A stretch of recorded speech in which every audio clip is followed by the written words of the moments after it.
Hey everyone, hi, how are you? कैसे हो तुम लोग? बहुत ही बढ़िया। शुरुआत करते हैं कल के होमवर्क से। तुमने होमवर्क किया क्या? जिसने कर लिया वो लिख दो, कर लिया। जिसने नहीं किया है वो भी लिख दो कि नहीं किया, ताकि पता पड़े कितने ने किया कितने ने नहीं किया। बिल्कुल बिल्कुल बेसिक बातें थी जो मैं तुमको समझा चुका था। ओके, आज शुरुआत करूँगा एक टर्म से। ये टर्म हमें बहुत बार काम आएगी हमारे ऑडिट के कोर्स में। देखो, टर्म का नाम है applicable financial reporting framework. Individual तुमको समझ में आता है। मैं तुम्हें एक सिंपल एग्जांपल तो समझाता हूँ। तुम में से कुछ लोग सीबीएसई बोर्ड में पढ़े होंगे, राइट? कुछ लोग आईसीएसई में पढ़े होंगे, कुछ लोगों की स्टेट बोर्ड होगा। तुम सीबीएसई वाले जब एग्ज़ाम देने जाते थे तो आईसीएसई का कोर्स पढ़ के जाते थे क्या? या आईसीएसई वाले सीबीएसई का पढ़ते थे, या सीबीएसई वाला स्टेट बोर्ड का पढ़ते थे क्या? तुम बोलोगे भैया मतलब मोर और लेस कोर्स तो सिमिलर ही होता था, ऐसा कुछ खास डिफरेंस तो है नहीं। बट हम सीबीएसई में तो सीबीएसई का पढ़ेंगे, आईसीएसई में तो आईसीएसई का पढ़ेंगे, स्टेट बोर्ड है तो स्टेट बोर्ड का पढ़ेंगे। ये तो बहुत ही कॉमन सेंस वाली बात है। आप ऐसी कैसी बात कर रहे हो? देखो, जब हम इंडिया में हैं तो फाइनेंशियल स्टेटमेंट का जो प्रिपरेशन होगा वो इंडिया के रूल्स एंड रेगुलेशन के हिसाब से होगा या अमेरिका के रूल्स एंड रेगुलेशन के हिसाब से होगा? भैया ऑब्वियसली बेसिक बात है, इंडिया के रूल्स एंड रेगुलेशन के हिसाब से होगा। अगर तू ऑस्ट्रेलिया में है तो ऑस्ट्रेलिया के रूल्स एंड रेगुलेशन लगाएगा, तू कनाडा में है तो कनाडा के रूल्स एंड रेगुलेशन लगाएगा।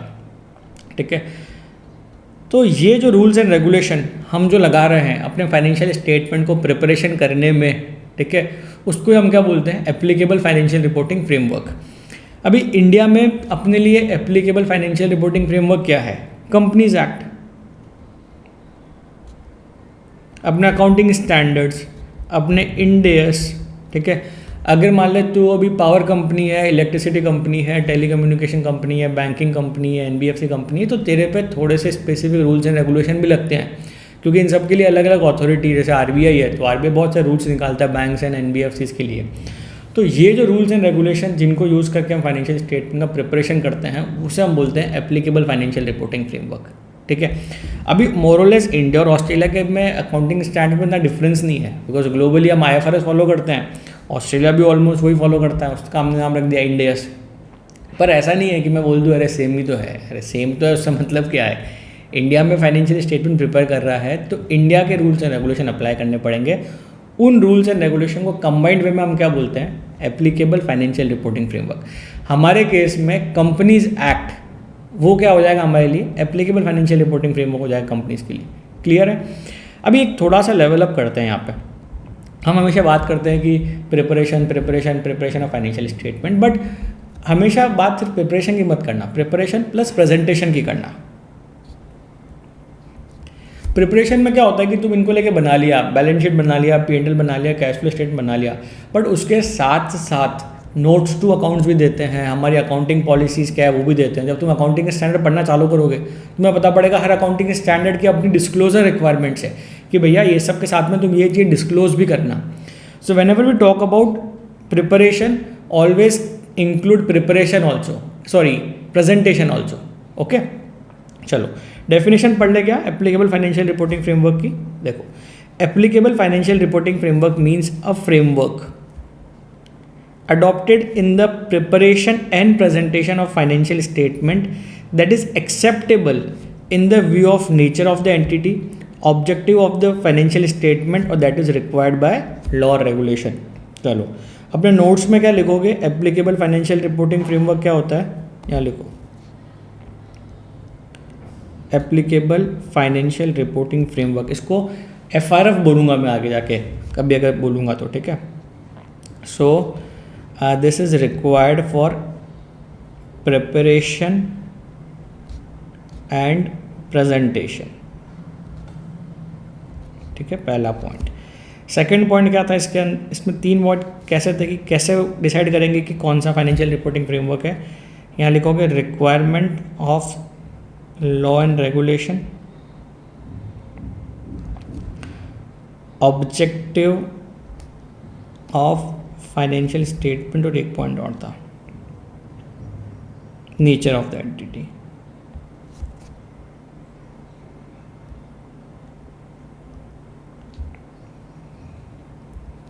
ठीक है, सो ये अपने नोट्स में लिख लिया हमने कि एप्लीकेबल फाइनेंशियल रिपोर्टिंग फ्रेमवर्क क्या होता है।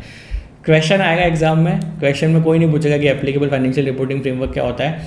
ये क्वेश्चन एक बार बहुत पहले पूछा था, ठीक है, बहुत पहले। But I don't see someone will ask me definition, इतने बड़े सारे कोर्स में से सिर्फ इतना सा पूछेगा। चलो, अब हमारा अगला टॉपिक है स्कोप ऑफ द ऑडिट। क्या है? Scope of the audit. तुम स्कोप का मतलब समझते हो क्या? सबसे पहले स्कोप का मतलब होता है रेंज, स्कोप का मतलब होता है बाउंड्री। अगर सिंपल लैंग्वेज में बात करूं कि अभी अपनी पढ़ाई का स्कोप क्या है, हमारी पढ़ाई का स्कोप है कि हमें सीए इंटर पर्सपेक्टिव जो आईसीए के मॉड्यूल ने हमको कोर्स डिफाइन किया हुआ वो पढ़ना है। फाइनल का जो सिलेबस ऑडिट का वो हमारे स्कोप में आएगा क्या? नहीं, वो हमारे स्कोप से बाहर है। गॉट द बेसिक, ठीक है। अभी अपन पढ़ाई कर रहे हैं, अब मेरी बातें ध्यान से सुनना, ये बहुत इंपॉर्टेंट बात है, ठीक है, बहुत काम की बात है। अभी हमारा स्कोप क्या है कि हमें सीए बनना है, तो हमें सीए इंटर की पढ़ाई करनी है, राइट। अभी हमारे स्कोप में एल्विश यादव की जो है बारे में, उसकी लाइफ के बारे में, या फुकरा इंसान के बारे में, उनके बारे में डिप्लोमा करना हमारे कोर्स स्कोप में है क्या? हमारे स्कोप में नहीं है, ठीक है। कुछ लोगों को समझ में आ गया होगा मैं क्या बोलना चाह रहा हूँ, कि जब हम सीए की पढ़ाई कर रहे हैं तो हमारे स्कोप में है कि हम सीए के लिए प्रिपरेशन बढ़िया से करें, और जो सीए पास हो जाने के लिए हमें चाहिए वो करें।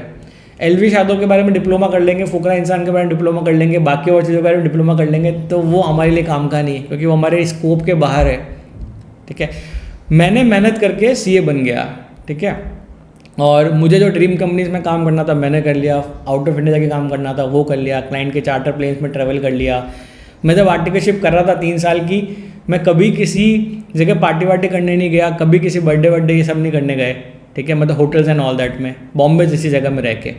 पर सीए बनने के बाद में मैंने ऑलमोस्ट 2 साल तक हर फ्राइडे सैटरडे एक या दोनों में से एक दिन पार्टी करी है, ठीक है।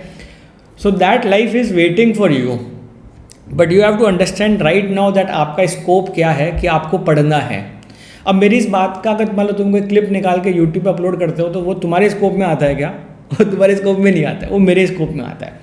So you got the understanding कि स्कोप क्या होता है। So when we are doing an audit now we need to know कि हमारा स्कोप क्या है, बॉस हमें क्या एक्टिविटीज़ करनी है और क्या एक्टिविटीज़ नहीं करनी है, ओके। सो मैंने आपके लिए एक बहुत सुंदर सा डायग्राम बना के रखा है ऑलरेडी, जो आपको इस कॉन्सेप्ट को अच्छे से समझा देगा।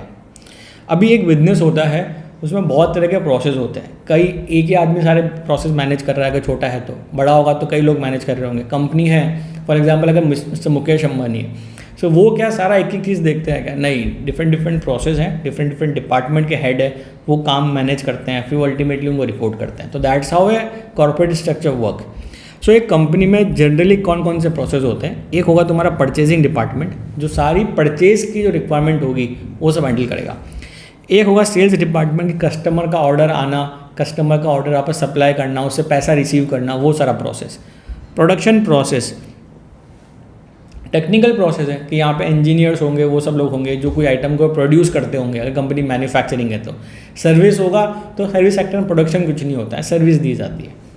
एक होगा मार्केटिंग टीम, एक होगी अपना पेरोल प्रोसेस। पेरोल समझते हो, एम्प्लॉयज़ की सैलरी प्रोसेस करना एंड ऑल दैट वो होता है, और उसके अलावा कुछ और प्रोसेस भी हो सकता है।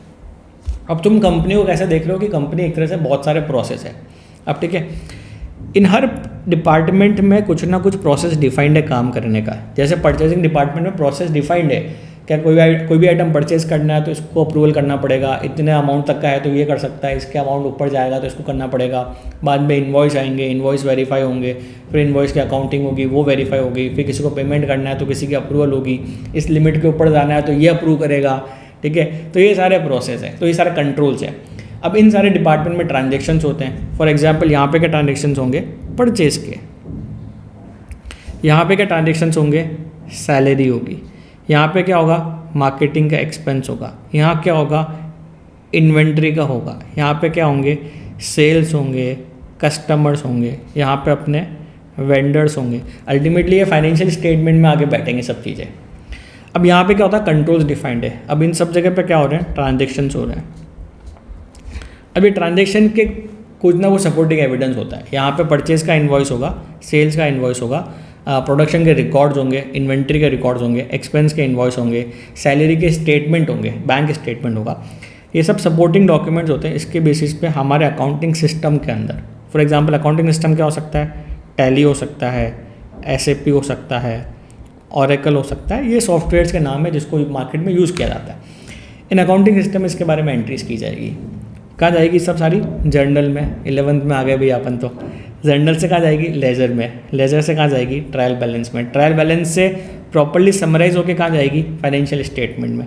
बैलेंस शीट बनेगी, P&L बनेगा, cash flow statement plus disclosures, जिसमें अपने accounting policy and notes and वो सब आ जाएंगे। So you understood A high level process कि कंपनी का भैया प्रोसेस ऐसे चलता है। सही बात है, समझ में आया। अब मैं एज एन ऑडिट करने जाऊँगा तो मैं क्या करूँगा, सबसे पहले मैं इन सारे प्रोसेस की स्टडी करूँगा कि नहीं करूँगा। ये प्रोसेस समझना पड़ेगा ना, क्योंकि हर क्लाइंट में, हर कंपनी में डिफरेंस होगा। तो मैं उन सारे प्रोसेस की अंडरस्टैंडिंग लूँगा जो मेरे ऑडिट के लिए इंपॉर्टेंट है। मैं ये जो कंट्रोल्स है, इंटरनल कंट्रोल्स, इनको चेक करूँगा कि ये बराबर काम कर रहे हैं कि नहीं कर रहे हैं, ये प्रॉपर से लगाए गए कि भी लगाए नहीं गए। तो फर्स्ट चीज़ ये हो गई। सेकंड चीज़ हो गई। थर्ड चीज़ मैं देखूँगा कि जो भी ट्रांजेक्शन्स यहाँ पर रिकॉर्ड होने जा रहे हैं या रिकॉर्ड हुए हैं, उनके सपोर्टिंग एविडेंस थे कि नहीं थे। कैसे चेक करूँगा, इनवॉइस मंगा लूँगा, बोलूँगा एग्रीमेंट दिखाओ। तो थर्ड चीज़ मैं ये देखूँगा। फोर्थ, ये अकाउंटिंग सिस्टम की मैं स्टडी करूँगा कि अकाउंटिंग सिस्टम बराबर है कि नहीं है। ऐसा तो नहीं मैं एंट्री करता हूँ, डेबिट तो जाता है, क्रेडिट पोस्ट ही नहीं होता है। हमारा एक क्लाइंट था, उसका ट्रायल बैलेंस कभी टैली नहीं होता था। ओके, वो हमें क्या करता था, ट्रायल बैलेंस निकालता था, उसका जो भी डिफरेंस होता था कहीं पे एक अमाउंट डाल के हमें सेंड कर देता था। और हम मानते थे कि ये ट्रायल बैलेंस टैली हो रहा है, सब कुछ हो रहा है। हमने कहा हम सिस्टम से ट्रायल बैलेंस निकालना चाहते हैं। जैसे ट्रायल बैलेंस निकाला, टैली नहीं हो रहा है। फिर क्लाइंट बोला कि हमारे ना स्पेसिफिक यहाँ पे एक प्रॉब्लम है कि डेबिट तो पोस्ट होता है, क्रेडिट सही बराबर से रिफ्लेक्ट नहीं होता सॉफ्टवेयर में।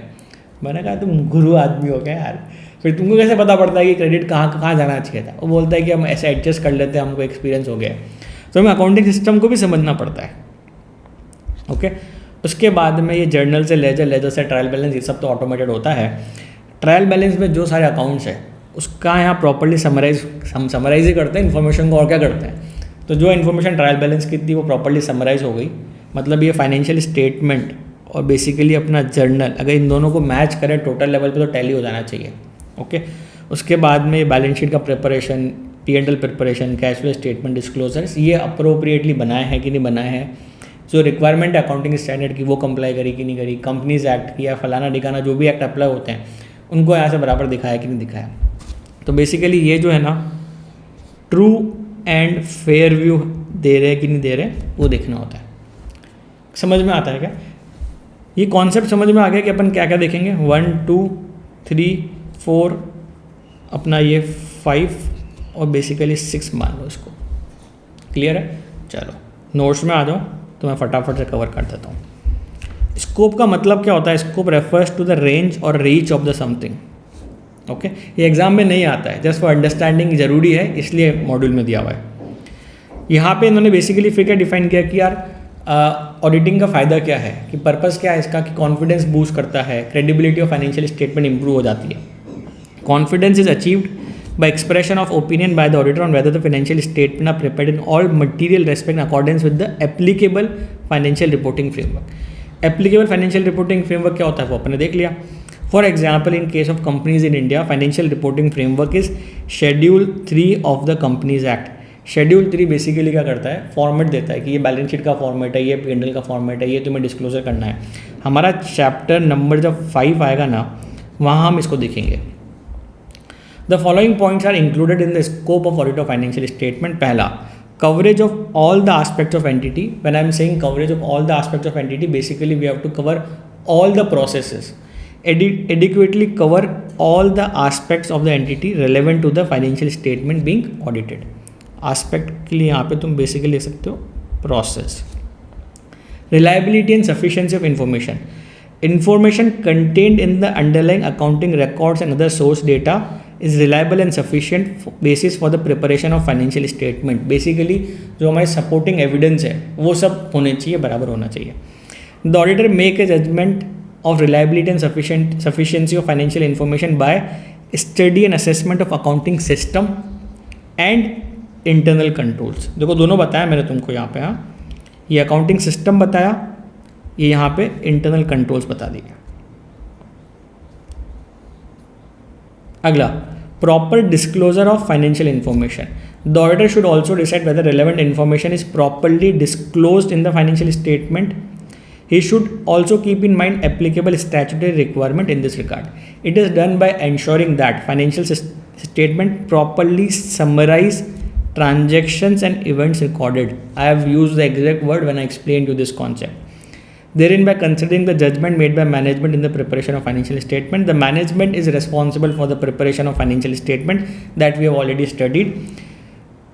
Management make many judgments in the preparation of financial statement. For example, choosing of appropriate accounting policy in relation to various accounting issues like choosing the method of depreciation on fixed asset or choosing appropriate method of valuation of inventory. भाई ये सब management को करना है, तो वो preparation कर रहा है, सो लाइफ क्या लेनी है, रेट ऑफ डेप्रिसिएशन क्या लेनी है, ये सब मैनेजमेंट को डिसाइड करना है. हमें इवैल्यूएट करना पड़ता है कि as per financial reporting framework बराबर है कि नहीं है. ठीक है. The auditor evaluate selection and consistent application of accounting policy by management, whether such a selection is proper and whether the chosen policy has been consistently applied on a period to period basis. कि एक बार जो accounting policy लगाई, ऐसा तो नहीं हर साल घड़ी घड़ी चेंज कर रहा है अपने हिसाब से, कि इस बार प्रॉफिट बढ़ाना है तो पॉलिसी चेंज कर दी, इस बार प्रॉफिट कम करना है तो पॉलिसी चेंज कर दी. जो अकाउंटिंग स्टैंडर्ड के अकॉर्डिंग जो अकाउंटिंग पॉलिसीज आपने एक बार लगाई है, आप उसको कंसिस्टेंटली अप्लाई करो. अगर आप नहीं अप्लाई कर रहे हो, आप चेंज कर रहे हो, तो you should have a very valid reason. ठीक है. आपका रीज़न बेसिकली क्या होता है कि मैं पॉलिसी इसलिए चेंज कर रहा हूँ बिकॉज ये फाइनेंशियल स्टेटमेंट का एक बेटर व्यू देगी. Okay, it will reflect a better position, तो ये आप चेंज करते हो. अपने मनगढ़ंत इच्छा से चेंज नहीं कर सकते. नाउ एक और टर्म समझ लेते हैं अपन. अभी तुमने 11th में कॉमर्स लिया, तुम्हारे X परसेंटेज बने. तुमने फिर 12th पढ़ा, तुम्हारे Y परसेंटेज बने. तुमने CA फाउंडेशन दिया, तुम्हारे A परसेंटेज बने. ये इन्फॉर्मेशन कौन से पीरियड से पर्टेन करती है, फ्यूचर से या पास्ट से? भैया पास्ट की इन्फॉर्मेशन है. इसमें तुम्हें कुछ मतलब ऐसा एस्टिमेट या जजमेंट लगाना पड़ता है क्या, कितने बने थे, कितने नहीं बने थे? भाई पता है ना, फैक्चुअली पता है कितना हुआ था, वो पता है. You will become CA one day. तुमने अभी सोच लिया कि मैं CA बनूंगा. ये इन्फॉर्मेशन पास्ट की है, फ्यूचर की है? फ्यूचर की इन्फॉर्मेशन है. जब तुमने इस फ्यूचर की इन्फॉर्मेशन के बारे में सोचा ना, तो तुमने माइंड में एक एस्टिमेट ले लिया कि तू फाउंडेशन तो पास हो गया, तू इंटर पास हो जाएगा, तू आर्टिकलशिप कर लेगा, तू CA फाइनल भी पास हो जाएगा, उसके बाद में तू CA कहलाएगा. So whenever we talk about future ना, हम माइंड में कुछ ना कुछ अजम्पशन या कुछ एस्टिमेट ले लेते हैं. सो अभी अगर मान लें कि मैं फाइनेंशियल स्टेटमेंट बनाया 2022-23, ठीक है, ये जो इन्फॉर्मेशन है ये फ्यूचर की इन्फॉर्मेशन है, पास्ट की इन्फॉर्मेशन है? ये पास्ट की इन्फॉर्मेशन है. पास्ट को मैं क्या बोल सकता हूँ, हिस्ट्री. ठीक है. You will become CA one day, ये इन्फॉर्मेशन कहाँ की है, फ्यूचर की इन्फॉर्मेशन है. इसको मैं प्रोस्पेक्टिव इन्फॉर्मेशन बोल सकता हूँ क्या? बोल सकता हूँ. मतलब पता है प्रोस्पेक्टिव मतलब फ्यूचर. सो हमारे यहाँ पे भी हम जो फाइनेंशियल स्टेटमेंट या फाइनेंशियल इन्फॉर्मेशन की ऑडिट करते हैं, वो हम हिस्टोरिकल इन्फॉर्मेशन की करते हैं. अरे भाई जो ट्रांजेक्शन हो गए, रिकॉर्ड हो गए, उसी की ऑडिट करोगे ना. फ्यूचर के ट्रांजेक्शन की ऑडिट कैसे करोगे, वो तो फ्यूचर में होने वाले हैं. तो फ्यूचर में तो हम क्या करेंगे, जब फ्यूचर के लिए फाइनेंशियल स्टेटमेंट बनाते हैं, कैसे बनाते हैं? फॉर एग्जांपल एक नया बिजनेस चालू हुआ, वो बैंक के पास गया, उसे बोला कि मुझे भी यार लोन चाहिए. बैंक बोलेगा कि तुझे चालू हुआ है तो अभी इतना हुआ है और मैं तुझे कितना लोन दूँ, तो तू मुझे तेरे प्रोस्पेक्टिव फाइनेंशियल स्टेटमेंट बना के ला के दे. शार्क टैंक देखा है? शार्क टैंक में नहीं पूछते कि तेरा लास्ट ईयर रेवेन्यू कितना था, उससे पहले कितना था, इस साल कितना बनाएगा, अगले साल कितना बनाएगा. सो अगले साल कितना बनाएगा ना, वो वहाँ पे एस्टिमेट लेता है कि भैया मेरी अब तक की ग्रोथ इतनी रही है, फ्यूचर में मैं इतना ग्रोथ करूँगा तो इतना रेवेन्यू बनाऊंगा. वो इन्फॉर्मेशन को हम बोलते हैं प्रोस्पेक्टिव इन्फॉर्मेशन. बैंक्स लोन देने के लिए ये इन्फॉर्मेशन लेते हैं ताकि उनको आइडिया आता है कि यार ये कंपनी अभी क्या कर रही है, आज के 5 साल बाद में इसका कितना रेवेन्यू हो जाएगा, कितना एक्सपेंस आएगा, कितना प्रॉफिट बनाएगा, उसके हिसाब से मैं उसे कितना लोन दूँ. ठीक है. तो हमारे पास दो तरह की इन्फॉर्मेशन होती है, एक होती है हिस्टोरिकल फाइनेंशियल इन्फॉर्मेशन, एक होती है प्रोस्पेक्टिव फाइनेंशियल इन्फॉर्मेशन. समझ में आ गया? सिंपल लैंग्वेज में समझ में आ गया ना? ठीक है. अभी मैं आता हूँ तुमको यहाँ पे. Historical financial information means information expressed in financial terms in relation to a particular entity derived primarily from the entity's accounting system about economic events occurring in the past time periods or about economic conditions or circumstances at the point in time in past. अब बोलोगे भैया इतना simple है कि historical financial information past period की information है, prospective information future की information है. अभी हम इंग्लिश नहीं पढ़ रहे हैं ना, हम ऑडिट पढ़ रहे हैं. और ये क्वेश्चन एग्जाम में आया था एक बार करेक्ट इनकरेक्ट के अंदर. उसने क्वेश्चन क्या पूछा कि हिस्टोरिकल फाइनेंशियल इन्फॉर्मेशन क्या होती है, फ्यूचर की इन्फॉर्मेशन होती है जिसको आप एस्टिमेट करते हो.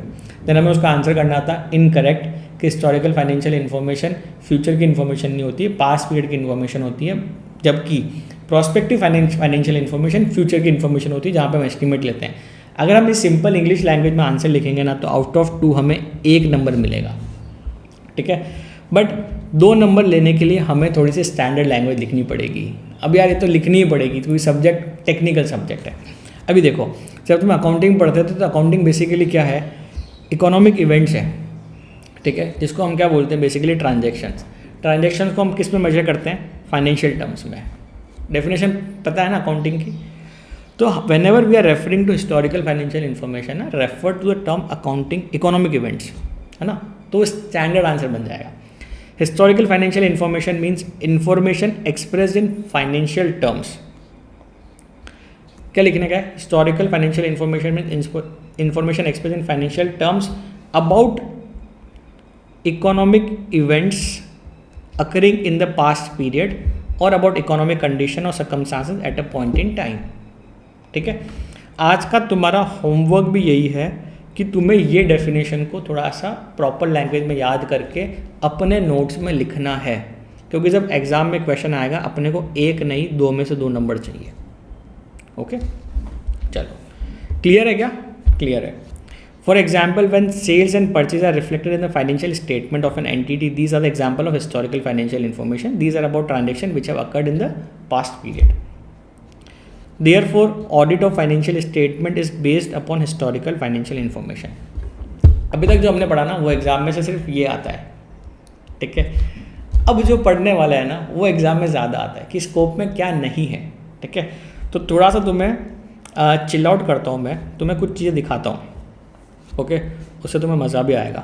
देखो ये तुम वीडियो देखो, इसमें ये जो मशीन चल रही है ना, ये तुम्हारे क्लाइंट की है. ठीक है, क्लाइंट ने बोला था कि इस मशीन की लाइफ कितनी है, 10 साल है और 5 साल हो गए हैं. अब 5 साल बाद तुम जाके ये बता सकते हो क्या कि इस मशीन की लाइफ कितनी बाकी है? बता सकते हो? अपन नहीं बता सकते यार, हम थोड़ी ना कोई मशीन के एक्सपर्ट है यार. तूने बोला कि मशीन इतने साल चलेगी, हमने कंपनी का इन्वॉइस देखा, कंपनी के उसमें सब में लिखा था कि हाँ एवरेज लाइफ मतलब जनरली इनकी लाइफ इतने साल होती है. 5 साल चलने के बाद मुझे क्या पता ये कितने टाइम और चलेगी. ठीक है, तो मेरे पास वो टेक्निकल एक्सपर्टीज नहीं है. सेकंड, इनको जानते हो तुम, ये जो भाई साहब है ना, ये शर्लॉक होम्स है. ये एक मतलब एक कहते हैं ना वो इन्वेस्टिगेटिव वाला बनता है कि बंदे ये देख के बता सकते हैं कि ये पेंटिंग डुप्लीकेट है कि नहीं है. हमारे पास वो एक्सपर्टीज़ है क्या कि हम देख के बता देंगे कि ये पेंटिंग डुप्लीकेट है कि नहीं है? हम नहीं बता सकते.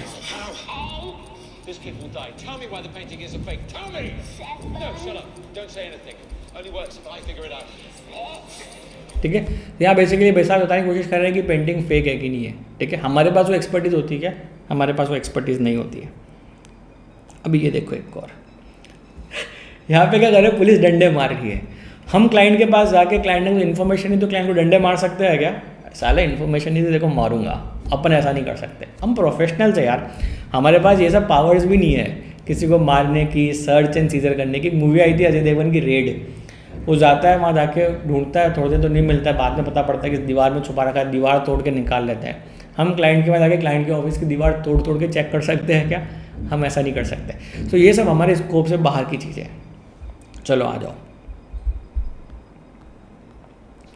Auditor is not expected to perform duties which fall outside the domain of his competence, कि जो हमारे कॉम्पिटेंस से बाहर है वो सब नहीं करनी है अपने को. क्वेश्चन एग्जाम में ऐसे ही आएगा, एक मल्टीपल चॉइस क्वेश्चन आएगा, वो बोलेगा कि what is not the scope of audit. So 3 point तो यहाँ से दिए हुए होंगे कि ये हमारे स्कोप में है, 1 पॉइंट यहाँ से डाल देंगे कि ये अपने स्कोप में नहीं है. For example, physical condition of certain assets like that of a sophisticated machinery cannot be determined by him. Similarly, it is not expected from an auditor to determine suitability and life of a civil structure like building. कोई बहुत बड़ी building है, हम बता सकते हैं कि कितने साल और चलेगी, नहीं चलेगी. तो पहला हो गया हैवी मशीन वाला एग्जाम्पल. सेकेंड एग्जाम्पल दिया मैंने तुम्हें शर्लॉक होम्स का. Audit is not an official investigation into alleged wrongdoing. We do not have any specific legal power of search or recording statement or witness on oath कि आप गीता पे हाथ रख के कसम खाओ कि आप जो बोल रहे हो सही बोल रहे हो, ऐसा नहीं करवा सकते. Which may be necessary for carrying out an official investigation. Auditor is not an expert in authentication of documents. ये पॉइंट पता है क्यों डाला हुआ है? हमें क्या होता है, हम क्लाइंट के पास आते हैं, क्लाइंट को बोलते हैं कि हमें डॉक्यूमेंट्स, तो क्लाइंट ने सपोज का इन्वॉइस दिए, हमने इन्वॉइस देखा, हमें कोई डाउट लगा नहीं कि यहाँ पे ये डुप्लीकेट है. सो हमें वो रिसर्च नहीं करनी है कि भैया ये डुप्लीकेट है कि जेन्युइन है, अनलेस एंड अनटिल हमें डाउट नहीं हो कि अरे हमें लग रहा है कि गड़बड़ है. जैसे क्लाइंट में जेरोक्स दे रहा है, then you will have a doubt कि यार डॉक्यूमेंट्स ऑथेंटिक है कि नहीं है, तब हम कुछ प्रोसीजर करेंगे चेक करने के लिए ऑथेंटिक है कि नहीं है. अदरवाइज हम ऐसा बाय डिफ़ॉल्ट चलते कि मैनेजमेंट हमें ऑथेंटिक डॉक्यूमेंट ही देता है. ठीक है. सो auditor is not an expert in the authentication of documents. The genuineness of documents cannot be authenticated by him because he is not an expert in this field. हम वहाँ पे हमारे पास वो एक्सपर्टीज नहीं है. Audit is distinct from investigation. Police के तरह डंडे नहीं मार सकते. Investigation is a critical examination of accounts with a special purpose. For example, if fraud is suspected and it is specifically called upon to check the accounts whether fraud really exists, it take character of investigation. CBI समझते हो? CBI investigation होती है, CBI को पता है कि मुझे fraud ही पकड़ना है. ठीक है, उनके पास वो लीगल पावर्स भी अरेस्ट करने के, ऑल दैट करने की. हमारे पास वो सब नहीं है. हमें जो मिला ठीक है, नहीं मिला तो हम हमारी रिपोर्ट में लिख देंगे कि भैया इन्फॉर्मेशन नहीं मिली.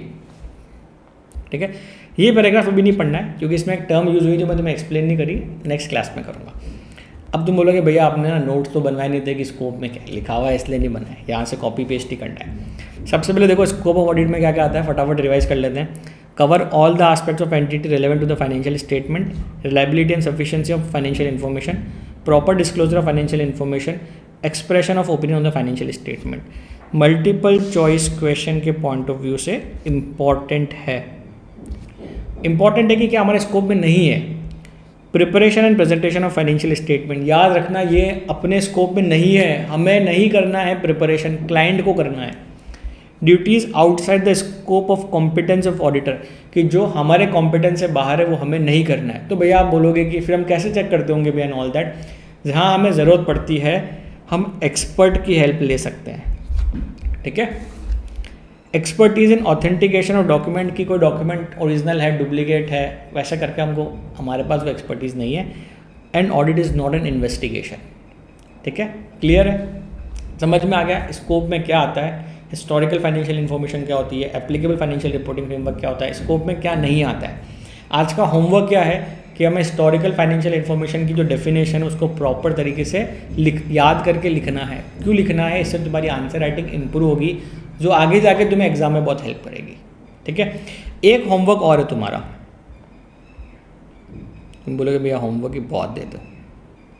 पॉइंट नंबर 4, जैसे हमने अकाउंट्स में नहीं पढ़ा था स्टार्टिंग में जब 11th में कि accounting is science, accounting is economics, accounting is psychology, accounting is behavioural science, accounting is फलाना, अकाउंटिंग इज डिगाना. तो यहाँ पे भी एक कनेक्शन है कि ऑडिटिंग का बाकी सब्जेक्ट से क्या रिलेशन है. एक पॉइंट है जो मैं तुम्हें हाईलाइट करना चाहता हूँ कि how auditing is related to behavioural science. तुम्हें कुछ आदमी ऐसे होते हैं, जैसे पॉलिटिक्स में देखो, कुछ लोग होते हैं अपना कम्युनिकेशन बहुत अच्छे से करते हैं, पब्लिक तक अपना मैसेज बहुत प्रॉपरली कम्युनिकेट करते हैं. ठीक है, उनकी आर्टिकुलेशन स्किल्स बहुत बेटर है as compared to others. Audit में भी हमारे जो बिहेवियरल चीज़ें हैं ना बहुत इम्पैक्ट करती है. If I have a good behavioural expertise कि सामने वाले से कैसे बात करनी है, किस तरीके से कैसे को हैंडल करना है, तो ऑब्वियसली ऑडिट में मुझे वो हेल्प करता है. मैं क्लाइंट के पास आता हूँ, क्लाइंट से इन्फॉर्मेशन मांगता हूँ. If I will build a good reputation और good repo with the client, मेरा काम इजीली हो जाएगा. ठीक है. सो टीम में कुछ लोग ऐसे होते हैं जिनकी क्लाइंट के साथ में बहुत अच्छी रेपुटेशन होती है, वो जाके क्लाइंट को फ़ोन करते हैं कि ले डॉक्यूमेंट्स भेजना, क्लाइंट फटाफट भेजता है. कुछ लोग ऐसे होते हैं भेजो ना 3 दिन हो गया डॉक्यूमेंट नहीं आया. So we need to understand the behavioural science कि सामने वाले से कैसे डील करना है. ठीक है. So this is how audit is link to behavioural science. This is the one point which I wanted to highlight you. Rest is very simple. Old course में इसके ऊपर 3-4 पेज लिखे हुए थे, तो इंस्टीट्यूट को समझ में आ गया कि ये कुछ काम का नहीं है, तो इसको 2 पैराग्राफ में सिमटा रख दिया। एग्जाम में क्वेश्चन नहीं आता है, ठीक है। एग्जाम के क्वेश्चन पर्सपेक्टिव आज आपने एक पॉइंट पढ़ा कि हिस्टोरिकल फाइनेंशियल इन्फॉर्मेशन क्या होती है। चलो तुम्हारे 30 मिनट हो गए, इसलिए कैमरा बंद हो जाता है मेरा automatically, and I will see you tomorrow. जो भी तुम्हारा कमेंट फीडबैक है वो तुम डाल सकते हो, और मैं तुम्हें रिक्वेस्ट किया था तुम्हारा कुछ नहीं भी होना तो भी तुम हाई हेलो लिख दिया करो, लाइक कर दिया करो। तो क्या होता है कि ये यूट्यूब थोड़ा एनालिटिक्स के हिसाब से इसको प्रमोट करता है। Okay, I will see you tomorrow. Tomorrow Sunday, तो कल छुट्टी है अपनी, मंडे को मिलेंगे। 15 अगस्त की फिर से छुट्टी है। चलो बाय, टेक केयर।